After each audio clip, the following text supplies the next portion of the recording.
नमस्कार दोस्तों, मैं जी टी न्यूज़ में आपको स्वागत करता हूं। बहुत ही महत्वपूर्ण टॉपिक लेकर हम वो लोग आए हैं। कक्षा 9th विषय कंप्यूटर आईटी और आईटीएस के बारे में हमने बहुत सारी वीडियो बनाई हैं और अब हमारी वीडियो को यदि आपको डाउट है तो देख सकते हैं। तो जैसा कि हम लोगों ने देखिए, आप लिखा है domestic data entry operator job role. यहाँ से हम शुरुआत करते हैं चैप्टर फर्स्ट से।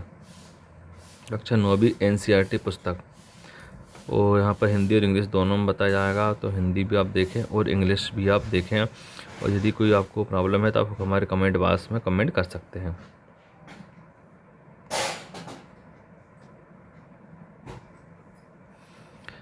देखिए दोस्तों, इसमें 5 हमारी यूनिट हैं। 5 यूनिट हमारी यूनिट फर्स्ट है, सेकेंड है, थर्ड है, फोर्थ है, फिफ्थ है। तो हम पहली यूनिट कर रहे हैं यहाँ पे आईटी और आईटीएस का परिचय। ठीक है, तो यहाँ पर हम देखेंगे पहली यूनिट के लिए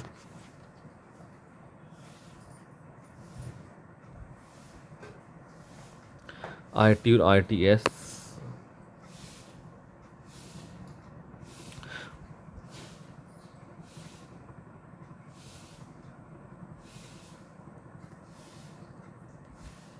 देखिए, अब यहाँ पे चलते हैं इंट्रोडक्शन पे।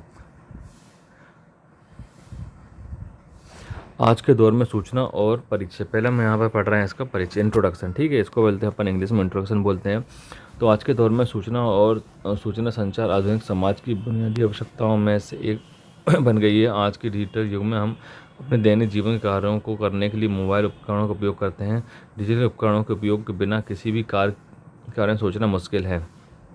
सूचना प्रौद्योगिकी सूचना की सबसे तेज से बढ़ती आर्थिक गतिविधियों में से एक है, जिसमें वांछित पैटर्न में विभिन्न स्तरों पर सूचना के आसान प्रवाह की परिकल्पना की जाती है। सूचना प्रौद्योगिकी सक्षम सेवाओं क्षेत्र की सफलता को न केवल हमारे देश की और दुनिया के देखने के तरीके को बदल दिया, बल्कि भारतीय अर्थव्यवस्था में महत्वपूर्ण योगदान दिया है। इस सत्र में सूचना प्रौद्योगिकी आईटी सक्षम सेवाओं से संबंधित बुनियादी अवधारणा विचार को पेश किया जाएगा। दोस्तों, जैसा कि आपको पता है, आज के दौर में हम क्या है, किसी भी प्रकार का काम है मुख्य रूप से इंटरनेट, कंप्यूटर, मोबाइल के द्वारा हम आसानी से कर सकते हैं। तो इन्हीं को हम बोलते हैं डिजिटल सेवाएं। ये हमारी कौन सी डिजिटल सेवाएं हैं। ठीक है, और इसमें हम विभिन्न प्रकार के पैटर्नों को देख सकते हैं और इसने हमारे जीवन को आसान बनाया है और अर्थव्यवस्था, इसी प्रकार हमारे भारत देश की अर्थव्यवस्था बढ़ी है और अर्थव्यवस्था में सुधार आया है। ठीक है, तो यहाँ पर हम देखेंगे अब सूचना प्रौद्योगिकी, इसको हम पढ़ेंगे इंफॉर्मेशन टेक्नोलॉजी क्या है। देखिए, सूचना प्रौद्योगिकी का अर्थ है सूचना के निर्माण, प्रबंधन, भंडारण और आदान प्रदान। ठीक है, तो मुख्य रूप से क्या है सूचना प्रौद्योगिकी, इंग्लिश में इसको बोलते हैं अपन इंफॉर्मेशन टेक्नोलॉजी। इंफॉर्मेशन का अर्थ क्या है, टेक्नोलॉजी का अर्थ क्या है। देखो, किसी प्रकार की इंफॉर्मेशन, जैसे उदाहरण के तौर पर हम बताते हैं, जैसे हमें कार के बारे में पता करना है, कार क्या है, तो हम गूगल पर डालेंगे कार, तो कार के बारे में हमारी पूरी इन्फॉर्मेशन आ जाएगी। तो ये हमारी इन्फॉर्मेशन है ना। डाटा से मिलकर क्या बनती है, इन्फॉर्मेशन बनती है। तो सूचना का निर्माण करना, प्रबंधन करना, भंडारण मतलब स्टोर, निर्माण करना मतलब कंस्ट्रक्शन करना, मैनेज करना, भंडारण स्टोरेज करना, और आदान प्रदान मतलब होता है सेंड करना और रिसीव करना। ठीक है, जैसे हम कोई व्यक्ति को मैसेज भेजते हैं और वहाँ से कोई रिप्लाई आता है या ईमेल भेजते हैं, इलेक्ट्रॉनिक मेल भेजते हैं, तो वो हमारा हो गया सूचना का आदान प्रदान। अब आईटी सूचनाओं से निपटने के लिए उपयोग की जाने वाली सही प्रकार की प्रौद्योगिकी शामिल है, जैसा कि कंप्यूटर, हार्डवेयर, सॉफ्टवेयर तकनीक का उपयोग सूचना को बनाने, संग्रहित करने, करने के लिए किया जाता है। तो जैसा कि आपको पता है, कंप्यूटर में क्या करते हैं हम लोग इंफॉर्मेशन टेक्नोलॉजी सेक्टर में। ठीक है, इसमें किस प्रकार का उपयोग होता है प्रौद्योगिकी में, टेक्नोलॉजी में। देखिए, जो हमारा कंप्यूटर हार्डवेयर रहता है, जैसे जो उसको जो वह कंप्यूटर भाग जैसे हम आसानी छू सकते हैं, तो वो हमारा हो जाएगा कंप्यूटर का हार्डवेयर। ठीक है, और सॉफ्टवेयर क्या होता है, ये प्रोग्रामों का कलेक्शन, जैसे हमारे कंप्यूटर में होता है MS वर्ड होता है, पावर पॉइंट होता है, या किसी प्रकार कोई टूल होता है, तो वो हमारा हो जाएगा सॉफ्टवेयर हो जाएगा। ठीक है, तो इसका उपयोग हम क्या का उपयोग करते हैं, इसका उपयोग हम किसी भी सूचना को बनाने में, स्टोर करने में और ट्रांसफ़र करने में हम कर सकते हैं। अब कंप्यूटर इनपुट के रूप में डेटा लेता है, इसे प्रोसेस करता है। जी, कंप्यूटर, हाँ, तो जैसे ही हम कंप्यूटर में कोई भी काम करते हैं, किसी प्रकार काम है, जैसे हमें कैलकुलेटर निकाल लिया, हमें गणना करना है, तो इसका मतलब क्या है, हम कीबोर्ड से उस प्रकार की हम सूचना उसमें डालते हैं, तब हमें वो प्रोसेस करता है और आउटपुट के रूप में हमें देता है। इससे प्राप्त जानकारी डेटा प्रोसेसिंग का ही परिणाम है। ठीक है, तो जब वो हमें रिजल्ट देगा कैलकुलेटर कंप्यूटर के में द्वारा हम करते हैं, तो वो उस पर प्रोसेसिंग करता है, प्रोसेसिंग करने के बाद हमें उसका रिजल्ट देता है। अब डेटा उन तथ्यों में आप संबंधित सामग्री को संदर्भ करता है जिन्हें जानकारी प्राप्त करने के लिए संसाधित किया जाता है। ठीक है,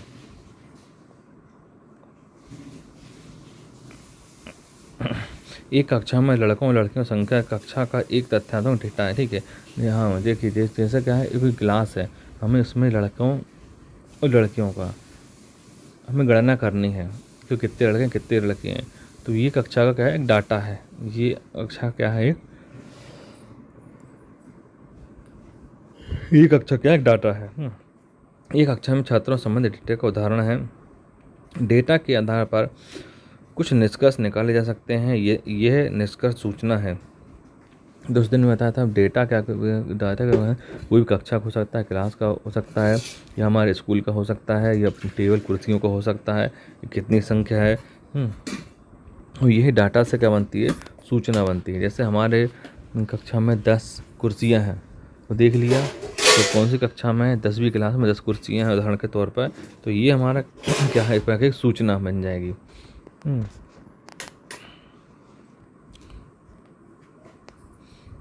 आईटी व्यापार का ही एकीकृत हिस्सा है और कंप्यूटर और सूचना प्रणाली आज हर व्यापार का एक अनिवार्य हिस्सा है। लेखांकन और कानूनी कार्यों की तरह प्रत्येक व्यापार को प्रतिस्पर्धा करने के लिए प्रौद्योगिकी में निवेश करने की आवश्यकता है।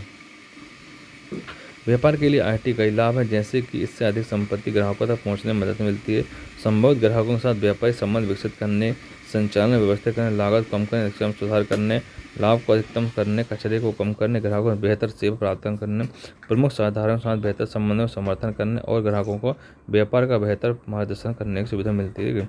जैसे जैसे आप जानते हैं कि आईटी सेक्टर में क्या होता है कि कंप्यूटर के द्वारा हम क्या, कंप्यूटर के द्वारा भी हमारा व्यापार होता है। जैसे हमारा कितना माल बिका, कितना बचा। ठीक है, इससे हम आसानी से व्यापार कर सकते हैं कंप्यूटर के द्वारा, या आईटी, ये सभी प्रकार का आईटी सेक्टर कहलाता है। या मोबाइल में हम गणना कर सकते हैं कि ठीक है, जैसे कोई भी का माल है हमें ग्राहकों तक पहुंचाना है, तब हमें ऐसे ईमेल के थ्रू भी हम लिस्ट पहुंचा सकते हैं। ठीक है, आज कितनी आसानी से सेवा हो गई, तुरंत ईमेल के द्वारा व्यक्ति को जानकारी मिल जाती है, या व्हाट्सएप के द्वारा हमें जानकारी तुरंत मिल जाती है, इन्फॉर्मेशन मिल जाती है। जैसे कि आप जानते हैं पुराने ज़माने में पोस्ट ऑफिस का उपयोग होता था, तो उसमें क्या हो, बहुत लंबे समय बाद जानकारी व्यक्ति के पास पहुंचती थी। परंतु आज के समय में इंटरनेट के माध्यम से हम, जैसे व्हाट्सएप है या ईमेल है या इंस्टाग्राम के द्वारा तुरंत सूचना पहुंच जाती है और व्यापारी तक भी सूचना पहुंच जाती है। अब सूचना संदर्भित सेवाएं, आईटी इंफॉर्मेशन एम्बेडेड सर्विस, तो इसका फुल फॉर्म आप जरूर याद रखें, परीक्षा में आपसे पूछ सकते हैं। सूचना इंफॉर्मेशन संदर्भित service, information technology embedded service है ना। और इसमें क्या है, सेवा की गुणवत्ता में सुधार करके व्यापार को सक्षम बनाने वाली सूचना प्रौद्योगिकी को सूचना प्रौद्योगिकी सक्षम सेवाएं कहते हैं। सेवा में की गुणवत्ता में सुधार करके व्यापार को सक्षम बनाने वाली सूचना प्रौद्योगिकी सूचना सक्षम सेवाएं कहलाते हैं। ठीक है,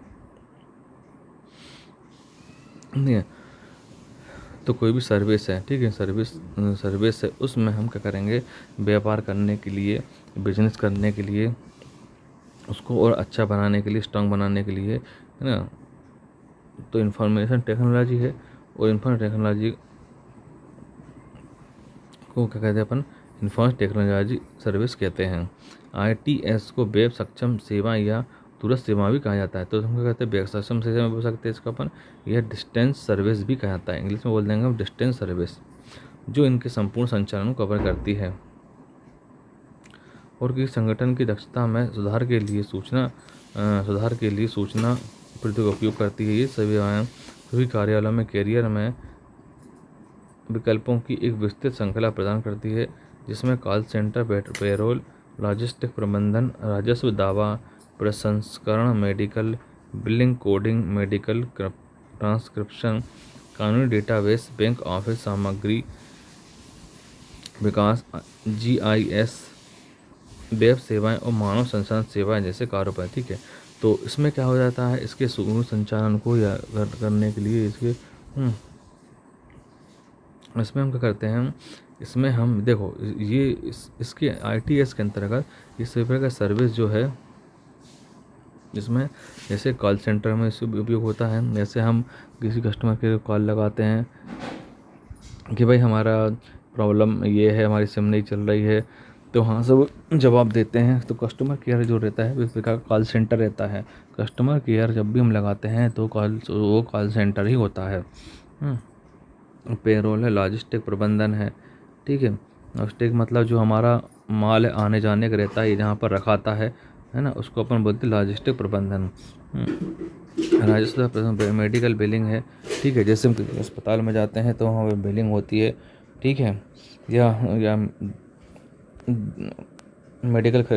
मेडिसिन खरीदने जाते हैं, कोडिंग है, किसी प्रकार की प्रोग्रामिंग है यदि, और कानूनी डेटाबेस है। बैंक जैसा अपन देखते हैं, बैंक में आजकल क्या होता है, ये सब जानते हैं, बैंक में कंप्यूटर के बिना काम ही नहीं होता है। ठीक है, और उसके बाद है ना, तो GIS भौगोलिक जानकारी प्रणाली।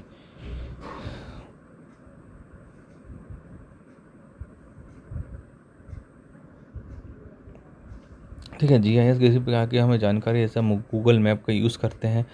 ठीक है, किसी प्रकार की जानकारी के लिए, उसी प्रकार है GIS। ये वेब सेवाएं, मानव संसाधन आदि सेवाएं की कार्य के अवसर है। अब इसके बाद IT को उन आउटसोर्स के रूप में परिभाषित किया जा सकता है जिन्हें सूचना प्रौद्योगिकी के साथ सक्षम बनाया जा सकता है, और इसमें वित्तीय संसाधन, मानव प्रबंधन, देखभाल, दूर संचार, निर्माण, विभिन्न जैसी क्षेत्रों को शामिल किया था। जैसे आपको मैंने बताया था, जो हमारा प्रशासन है, जो हमारा मैनेजमेंट है ना, हमारे शिक्षा की व्यवस्था, स्वास्थ्य की व्यवस्था है, या हमारा टेलीफोन है, या हमारा मोबाइल है, ये सभी प्रकार की सेवाएं भी हम ITS में शामिल करते हैं। और सक्षम सेवाओं से लागतों में कमी आती है और मानकों में सुधार आता है। संक्षेप में इंटरनेट सेवा प्रदान करने का उद्देश्य B2B ई कॉमर्स समाधान प्रदान करना है। ठीक है, जैसे अपन कहते हैं बिजनेस, इसका मतलब होता है बिजनेस टू बिजनेस। E-कॉमर्स मतलब होता है जैसे इंटरनेट के द्वारा हम किसी प्रकार की शॉपिंग करते हैं, जैसे हम फ्लिपकार्ट, अमेज़ॉन से कुछ सामान बुलवाते हैं या ख़रीदते हैं, तो ये हमारा हो जाता है E-कॉमर्स कहलाता है। ये हमारा क्या है, ऑनलाइन खरीदी जो है मुख्य रूप से वो हमारी E-कॉमर्स है।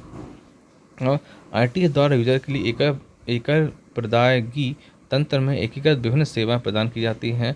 सेवाओं में शामिल हो सकते हैं medical transcription, customer relationship management, data entry और डेटा प्रोसेसिंग, सॉफ्टवेयर डेवलपमेंट।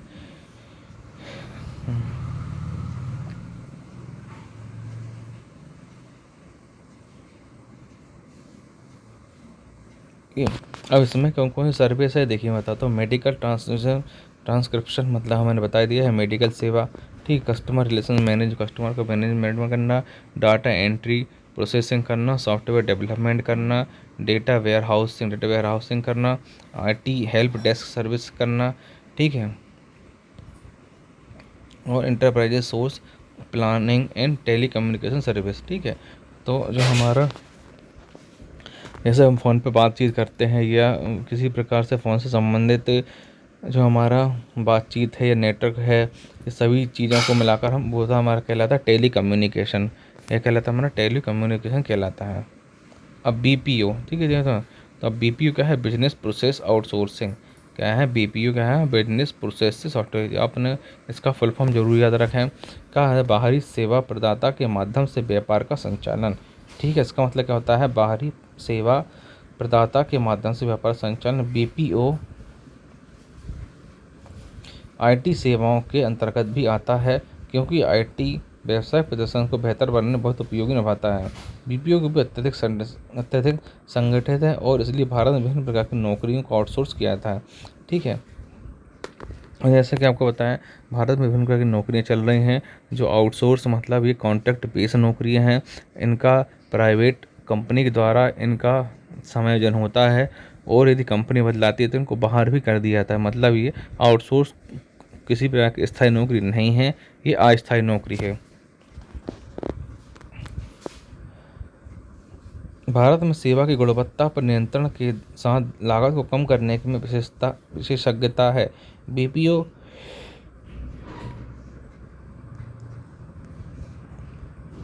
कुछ सेवा इस प्रकार कौन सी? वित्तीय सेवाएं, ठीक है। बीपीओ कौन कौन सेवा देता है? हम देखो, वित्तीय लेखा सेवा, कराधान व बीमा सेवा, ई प्रकाशन, वेब संवर्धन, कानूनी सेवाएं, लेखा सामग्री लेखन, मल्टीमीडिया डिजाइन सेवाएं, दस्तावेज प्रबंधन सेवाएं, सॉफ्टवेयर परीक्षण सेवाएं, स्वास्थ्य देखभाल सेवाएं। भारत में बीपीओ उद्योग, तो भारत में बीपीओ उद्योग क्या है? देखिए, ITBM भारत उद्योग विकास को बढ़ावा दे रहा है। भारत देश के सकल घरेलू उत्पाद GDP और निर्यात योगदान देने के अलावा ITBPO उद्योग की वृद्धि से भारत को कई आर्थिक और सामाजिक लाभ मिले हैं, जिसमें रोजगार पैदा करना, आय का स्तर बढ़ाना और निर्यात को बढ़ावा देना शामिल है। ठीक है, तो ITBPO को उपयोग से करा देखिए, भिन्न प्रकार के लोगों को रोज़गार मिल रहा है, लोग आसानी से इसमें रोज़गार में लग रहे हैं। ठीक है, इससे हमारे इस आय का स्तर, इससे हमारा देश का बढ़ा है इससे, और भारत को तकनीकी रूप से उन्नत और ज्ञान आधारित अर्थव्यवस्था की छवि के साथ विश्व मानचित्र पर प्रतिष्ठा मिली है। यह क्षेत्र उद्यम पूंजीपति द्वारा सबसे निवेश को आकर्षित करता है और इसे देश में कई उद्यमशील उद्योगों में सक्षम बनाने का श्रेय दिया गया है। पिछले दशक 2018 में भारत के सकल घरेलू उत्पाद में राजस्व और योगदान के मामले में ITBPO को दोगुना हो गया है। तो पहले जगह 2018 से सकल घरेलू उत्पाद GDP रहता है ना, उसमें योगदान के मामले ITBPO का उद्योग हो गया, दोगुना हो चुका है ना। BPO सेवा उद्योग भारत में असाधारण रूप से अच्छा कर रहा है, क्योंकि इससे निम्नलिखित फायदे हैं। अब देखो, हम देखते हैं कि BPO के फायदे कौन कौन से हैं। पहला है, भारत में BPO सेवा प्रदाता बेहतरीन सेवाओं को देने के लिए हाई टेक हार्डवेयर और सॉफ्टवेयर निवेश करता है। तो देखो, तो ये हमारा क्या, भारत क्या करता है, भारत देश हमारे में क्या है, BPO सेवा बेहतरीन प्रदान करने के लिए हार्डवेयर और सॉफ्टवेयर में हम निवेश करते हैं, मतलब उसमें पैसे को इन्वेस्ट करना होता है हमारा निवेश। ठीक है, ये वे त्रुटि मुक्त और असाधारण सेवा सुनिश्चित करने के लिए गुणवत्ता जांचों का अनुपालन करते हैं। भारत सरकार आवश्यक बुनियादी संरचना और सहज सहायता, लॉजिस्टिक सपोर्ट प्रदान करने के भारत BPO का उपयोग कर सकते हैं। ठीक है, तो हमारा क्या हो जाता है, भारत सरकार कर रही है, देखो, बुनियादी ढांचा बना रही है और लॉजिस्टिक सपोर्ट करके BPO को प्रोत्साहित कर रही है। और भारत में BPO उद्योग अत्यधिक विकसित है, यह असाधारण गुणवत्ता वाली कई BPO सेवाएं देने में सक्षम है। ठीक है दोस्तों, तो हम यहाँ तक देखते हैं। तो आपको हमारी ये टॉपिक कक्षा 9वीं विषय कंप्यूटर कैसा लगा? हमें GT न्यूज़ को लाइक करें, शेयर करें और विद्यार्थियों को और आपके दोस्तों को भी शेयर करें। इसके बाद अगली वीडियो में आपको इसका हल भी मिलेगा। तो आप यदि आपको कोई चीज़ समझ में नहीं आई हो तो हमारे कमेंट बॉक्स में कमेंट अवश्य करें। धन्यवाद दोस्तों।